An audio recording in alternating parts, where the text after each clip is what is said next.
In the heart of ancient Aram, there lived a man named Naaman. He was the commander of the king's army, a hero celebrated for his victories, a man of immense power and respect. To the world, he was an icon of strength. But beneath his gleaming armor and decorated uniform, Naaman carried a heavy, hidden burden. This dreadful disease was slowly consuming him, a secret shame that all his wealth and power could not cure. Imagine the contrast. A warrior who could command thousands, yet was helpless against the slow decay of his own body. Every victory felt hollow, every cheer a painful reminder of his private battle. He had consulted the best physicians in Aram, tried every known remedy, but nothing worked. Despair began to settle in his heart like a persistent shadow. But hope often comes from the most unexpected places. In Naaman's household, there was a young servant girl. She had been captured during a raid on Israel and brought to serve Naaman's wife. Far from her home, her family, and her people, this little girl could have been filled with bitterness. Instead, she carried something powerful within her, an unwavering faith in her God.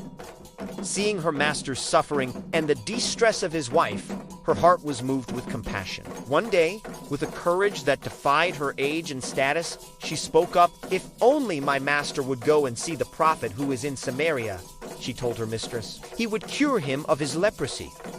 Think about that for a moment. A young, captive girl, speaking with such certainty.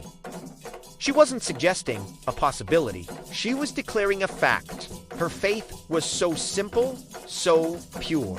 She knew the God of Israel was a God of miracles, and she believed he could work through his prophet Elisha. Her words were a tiny seed of hope planted in a field of despair. Naaman's wife heard the earnestness in the girl's voice and told her husband. Naaman, desperate for any chance of a cure, clung to this sliver of hope. He went to the king of Aram and told him what the girl from Israel had said. The king, who valued Naaman greatly, was eager to help. "By all means, go," he said. "I will send a letter to the king of Israel on your behalf." So Naaman prepared for a journey unlike any he had ever taken. This wasn't a military campaign. It was a pilgrimage of hope. He loaded his chariots not with weapons, but with Gistan talents of silver, 6,000 shekels of gold, and 10 sets of fine clothing. It was a king's ransom, a testament to how desperately he wanted to be healed. He thought he could buy his miracle. When Naaman arrived in Israel and presented the letter to the king, it caused immediate panic. The letter read, "With this letter, I am sending my servant Naaman to you, so that you may cure him of his leprosy." The king of Israel tore his robes in distress. "Am I God?"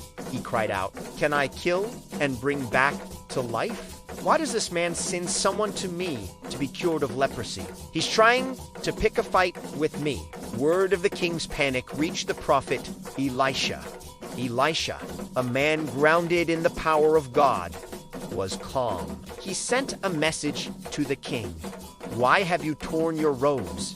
Have the man come to me, and he will know that there is a prophet in Israel." Elisha wasn't seeking glory for himself. He wanted to show that the power of God was real and present in the land. So Naaman, with all his horses, chariots, and a grand entourage, arrived at the humble home of Elisha. He expected a grand reception, a special ceremony, perhaps a powerful incantation. He was a great man, after all. He was used to being treated with honor and respect. But what happened next completely shattered his expectations. Elisha didn't even come out to meet him. Instead, he sent a messenger with a simple, almost insulting instruction. "Go, wash yourself 7 times in the Jordan River, and your flesh will be restored, and you will be cleansed." Naaman was furious. His pride was deeply wounded. "I thought that he would surely come out to me and stand and call on the name of the Lord his God, wave his hand over the spot, and cure me of my leprosy. He fulmint. Are not Abana and Pharpar, the rivers of Damascus, better than all the waters of Israel? Couldn't I wash in them and be cleansed?" He felt disrespected, mocked even. The command seemed absurd. A muddy river. 7 times. It felt like a fool's errand. In a rage, he turned and started to leave. his hope turning to bitter disappointment. This is a critical moment in the story. Naaman, the powerful commander, was being asked to do something very difficult for a man of his stature to be humble. He was being asked to set aside his own ideas, his pride, and his expectations, and simply obey. The healing wasn't in the water of the Jordan itself. The healing was in the act of humble obedience to God's command, delivered through his prophet. As Naaman was about to storm off, his own servants, perhaps emboldened by the servant girl's example, approached him wisely. They didn't challenge his anger, but reasoned with him gently. "My father," they said, "if the prophet had told you to do some great thing, would you not have done it? How much more, then, when he tells you, 'Wash and be cleansed'?" Their words were like cool water on his hot temper. They made perfect sense. He had traveled all this way, brought a fortune in gifts, and was willing to do anything. Why was he balking at such a simple request? His servant's respectful logic helped him see past his wounded pride. He realized that his own anger was standing in the way of his healing. So, with his pride swallowed, Naaman went down to the Jordan River. Imagine the scene. The great commander, stripped of his armor and fine clothes, wading into the murky water. The first dip, nothing. The second, the third, still covered in sores. Doubt must have crept in, but he had committed to obeying. Fourth, fifth, sixth time, he submerged himself, holding on to that fragile thread of hope. And then, the seventh time, as he came up out of the water, something miraculous happened. His skin, once ravaged by leprosy, was restored. It was as smooth and healthy as the skin of a young boy. He was completely cleansed. The disease that had tormented him was gone. In that moment, it wasn't just his body that was healed. Something inside him was transformed to... He was filled with overwhelming gratitude and awe. He and his entire entourage rushed back to Elisha's house. This time, Naaman stood before the prophet, not as a proud commander, but as a humbled, grateful man. He declared, "Now I know that there is no God in all the world except in Israel." His healing had led him to faith. He now understood that the power wasn't in wealth, status, or even in the prophet himself, but in the one true God.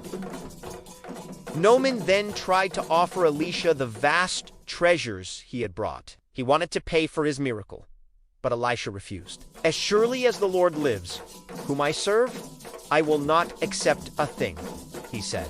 Elisha wanted to make it clear that God's grace cannot be bought. It is a free gift.